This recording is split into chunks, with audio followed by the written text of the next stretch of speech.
My first round match on the men's side that I'm going to bring up first is actually like there's always some cracking first round matches on both sides of the draw, but especially with the men's right now, there's just some people sitting outside those seeded spots that just are too good to be outside there, and one of them is Marin Cilic. He doesn't play too many tournaments anymore, and that's a big reason why his ranking has not gone back up into the top 30. But he's as dangerous as ever, especially in hard court tournaments. He loves it here in Australia. I think it was. I can't lie. I get a bit confused with my years because I've been to so many, but I'm pretty sure last summer he went on a pretty solid run. Maybe beat Sitz. Oh, look, yeah, I'm absolutely clutching at straws there. One year he definitely beat Batista Agut. It was either this year or last, so he likes it down here. And he will be playing Grigor Dimitrov, who doesn't really like it here. He has crashed out of many Grand Slams early, especially at the Australian Open. It feels like years since he's gone on a run, but he always manages to have one good Grand Slam a year to kind of hold his ranking. So Dimitrov is the number 18 seed. Cilic is unseeded. This is in the bottom half, the second quarter of the draw. Cilic, a few years older than Dimitrov, if we're just looking at the tail of the tape. They've played 6 times. Cilic has won 4 of those, but Dimitrov has won the most recent meeting, which was at Roland Garros last in 2019. However, clay, completely different situation. On hard court, Cilic is 4-1, so that is not good viewing for Dimitrov, and 3 of those were in straight sets. So it actually looks like, even though Dimitrov is the seed, that Cilic is actually going into this as the favourite, and I probably agree with that. This is a big upset watch. Dimitrov could easily be the highest ranked seed to get knocked out of the first round in the men's side at seed number 18. But yeah, just really looking forward to this one. Dimitrov usually produces good matches to watch because he never really blows people off the court, but he never really gets whacked either, so he's usually pretty competitive, and Cilic is definitely going to take it to him.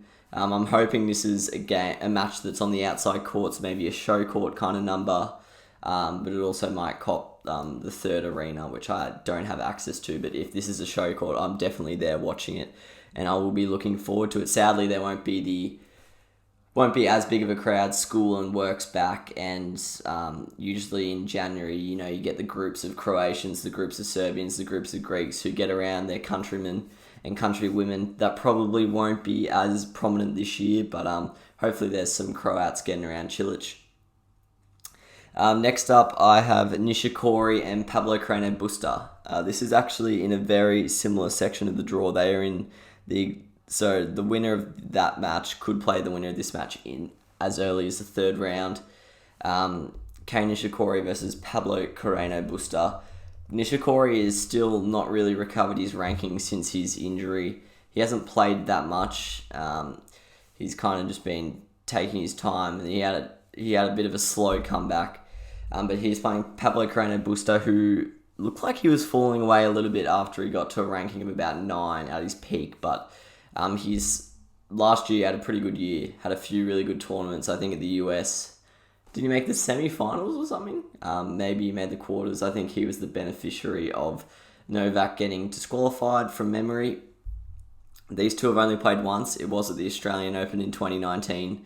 And Nishikori won in 5 sets, and that was a 4th round match. So to think we could be getting that quality of match in the first round, pretty incredible stuff there.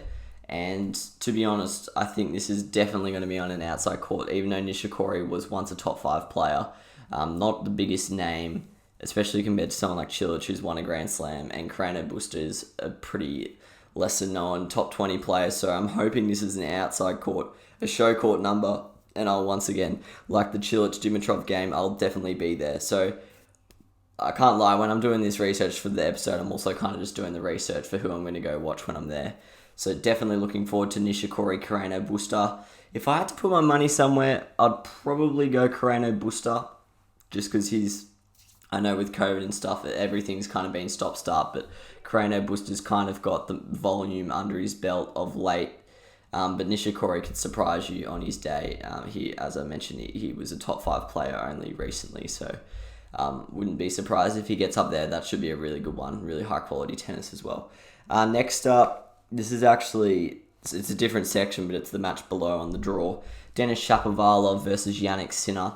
The two have never played. Denis is 21, Sinner is 19, so I'm sure they've come up against each other in juniors and somewhat, but both two of the most exciting prospects in that next generation. These two and Alga Aliassime are probably, and Deminor, I think and I guess Tsitsipas is still in that generation, isn't he? They're probably the guys who are highest in the ranking, but Sinner is better than a ranked 36 player. We saw that last year at the French. I think he made the fourth round. And he is a quality player. He can beat pretty much anyone on his day. And Denis is also known to slip up every now and then. I think he lost in the first round. I think he lost to maybe Sam Querrey. Oh, that could have been Dimitrov. I'm pretty sure Shapovalov and Dimitrov both lost first round last year. I think Dimitrov lost to Tommy Paul and Shapovalov lost to Querrey, but I could be getting confused. But this will be a very exciting game. Match, I know that annoys tennis fanatics, but I'm kind of used to my other ball sports. Very excited to see this one, and the other seed in this section of the draw is Felix. So whoever wins this, it kind of opens up for them, and their top 8 seed is actually Diego Schwartzman. So I wouldn't be ruling out a quarterfinal appearance from the winner of this match. That bottom section in the top half of the draw is very exciting, very loaded. And then they will play the likes of Thiem, Cilic, Dimitrov, Nishikori, Carreño Busta in the quarters. So that's a big quarter of the draw, that bottom of the second half. But this match in particular, this is probably my pick of the first round across both genders. And it could be my pick for the whole tournament, depending on how it plays out. Denis, similar to Dimitrov, often plays in long matches. He likes a loss of concentration for a set or something, and Sinner will definitely take that with both hands. So definitely looking forward to seeing how this one plays out. Two absolute quality talents, and yeah, really excited to see how it goes. I have to say, Shapovalov, I swear he gets dogged with his draw week in, week out. I remember, I think it was his first time seeded at the Oz Open, he copped Tsitsipas when he was unranked. I remember, I think at his first US Open, he copped Felix unranked. Now he's copped Sinner. Last year he copped Querrey, if my memory serves me right. So he doesn't have the best luck, but I guess if you get yourself into, well, actually it's unseeded players, so it's just completely random. But yeah, first meeting between these two on the professional circuit. Very excited to see how it plays out. And my final pick for the first round that I'm going to be pointing out, I've obviously picked like 15, but I'm not going to go through that, otherwise we'll be here all day. Another pair that haven't met, it's Tennys Sandgren and Alex de Minaur. I don't actually have his stats on the Oz Open, but Sandgren is an absolute Australian Open fiend. He loves it here. I think he's made 2 fourth rounds at least. I think he had match points against Roger Federer last year and lost. He, for some reason, absolutely loves it down under. And de Minaur, obviously home crowd hero, only young 21-year-old, has had his faults, but on hard court he's usually been pretty consistent. So definitely excited to see who wins this one. Yeah, Sandgren, I think, could beat any out. Probably couldn't beat a top 10 player, but anyone below that, he's a dangerous person to get drawn against, and especially at the Oz Open, which he loves. And de Minaur, yes, he's a promising talent, but some of those young guys we've seen with Auger Aliassime and Shapovalov coming up through the ranks, they often slip up early in big tournaments because they just don't have that experience yet. So this is definitely an upset alert, as all of these matches are, to be honest. And I do think Sandgren has what it takes to beat de Minaur. I'm actually interested to see what court this is put on.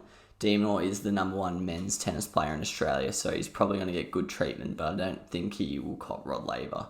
Might be a Margaret Court gig, which is actually the court I'm going to, so might catch this one, but yeah, we'll see how that goes. For the women's first round, similarly to the men, there's some cracking games. First up, I'm looking at Kuznetsova and Strycova. They're actually the 2 highest unseeded players, and they've pretty interestingly drawn each other. Kuznetsova's 35, Strycova's 34, so they're definitely past their prime, but they're still playing high quality, consistent tennis. In their career head-to-head, Kuznetsova's won twice. Barbara Strycova has only won once, but in their most recent meeting at Wimbledon 2018, Strycova got the better of Kuznetsova. And Kuznetsova, she's just a very solid customer. I think last year she might have beaten Vondrasova in the first round. So she's always good for an upset, but in this one, she's probably going to be the favourite against Stritzova, who herself has been pretty good over the course at the Australian Open. I think I watched her play against Serena once, and she actually had a good crack of it. Yeah, I'm pretty sure that's a thing. Could be wrong. But, yep, very excited for this matchup. Definitely going to be an outside court gig, as most of the matches I'm going to point out here, and I'm very excited to watch that one, assuming this will be a 3-setter, and this is the kind of match where the winner will be dangerous. The winner will go on to play Bencic, which I might touch on in the second round, but that's going to be a danger match for Bencic, whoever goes through. And in the women's draw, even unseeded players like this can be very dangerous in the grand scheme of things. They're not just dangers to win 1 or 2 games, but they're actually dangers to go right the way through. So very big match with big implications very early on in the first round. So excited to see who comes out on top in that one. Next up, I've got a pair that have not played before, and that is due to one of them being, I actually don't know how old she is now. I think she's like 18, but Leylah Fernandez and Elise Mertens. Elise Mertens, very consistent women's tennis player. She's probably one of the more consistent players on the WTA Tour. She's always good for a 4th round or quarterfinal at the Grand Slams, but she's just lacking that one big run to a final or something like that. She's only 25, but she's starting to get to her prime, and she's starting to get to that age where if she's going to, pull something out of the bag and become a consistent top 10 player, it's got to be soon. So I'm expecting big things from her. Leylah Fernandez, she's like, I can't lie, Elise Mertens has been very stiff here. Leylah Fernandez is definitely better than most seeds, let alone unseeded players. So her coming in as an unseeded player, very dangerous game, very dangerous match for Elise Mertens. Hopefully this is an outside court so I can go watch it, because this will be a very good one to watch. Yeah, Leylah Fernandez, big danger, young gun. She's going to be really good. Actually, she might be 19 now. I think she's been around for a couple of years now. But yeah, definitely, especially in the women's side, along with the men's side, but the women's side, especially in 3-set tennis, those youngsters with such power and stuff like that, they're real dangers to just come out of the blocks and pit people like Elise Mertens. So very excited for this one. Hopefully Leylah Fernandez can get up, even though I am a big fan of Elise Mertens. Next one's a bit more of a lower key match. Definitely an outside court job. Not too many would have their eye on this one, but these are the kind of matches I love. Kaya Kanepi versus Anastasia Sevastova, or Sevastova, however you want to say it. Kanepi's coming in with a ranking of 94. Sevastova is 54, so nothing outrageous in the rankings system, but both of them are in pretty good form. Kanepi, I don't think she won a tournament, but I think she went pretty deep and won the other week. She is 35, but she's always been prone to an upset victory or a little bit of a run in a tournament. And Sevastova, she kind of dropped out of I can't remember what happened to her, but she was a top 30 player, even got to the top 20, I believe.